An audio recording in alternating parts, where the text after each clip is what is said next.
Olwaleero abakatoliki beetabye mu mmisa y'okusiiga evvu okwetooloola eggwanga lyonna nga batandika ekisiibo kyabwe. E Masaka abakristu bakedde kweyiwa ku lutikko ekitovu okwetaba mu mmisa y'okusiiga evvu ebadde kulembeddwamu omwepisikoopi w'essaza ly'e Masaka Severus Jumba.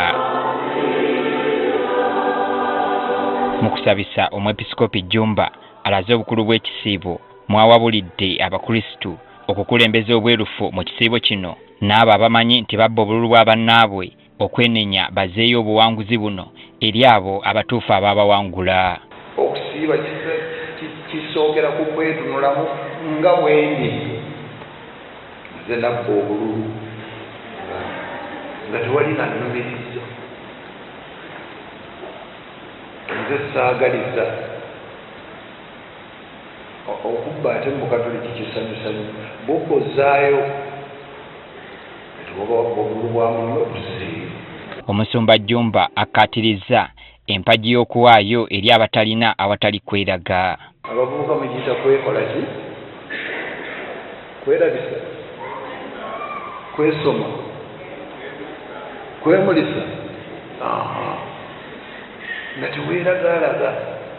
Omukono gwo ogwa ddyo bwe gugaba ogwa kkono gumanye kugulema kumanya gwa ddyo kye gukoze.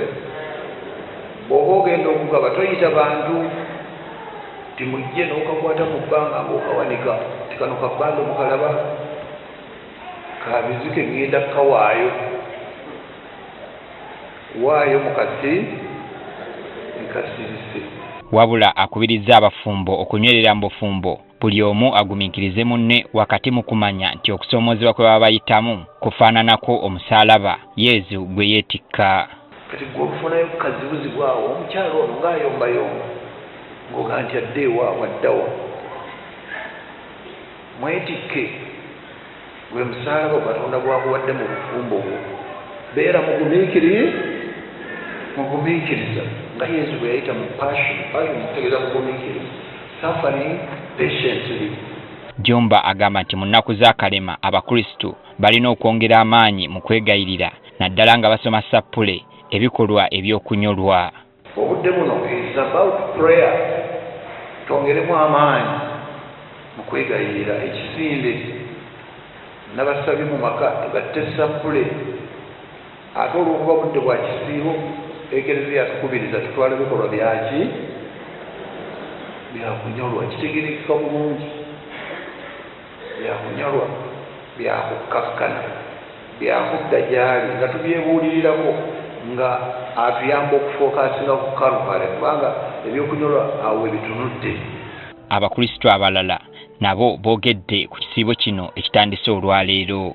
Eggwanga lyaffe ekiseera kye lirimu kyakugezesebwa buli muntu ategeere nti kyokola olwaleero kijja kuvunaanyizibwako essaawa yonna. N'olwekyo tukole ebyo Katonda by'ayagala, twesige Katonda tukole bannaffe obulungi. Ngenda kusiiba nga neenyenya era nga nyamba abo bonna abali mu bwetaavu. Ngenda kusiiba nsobole okuyamba abantu abali mu bwetaavu ssaako n'okutuukiriza ebintu bye njagala mu bulamu bwange.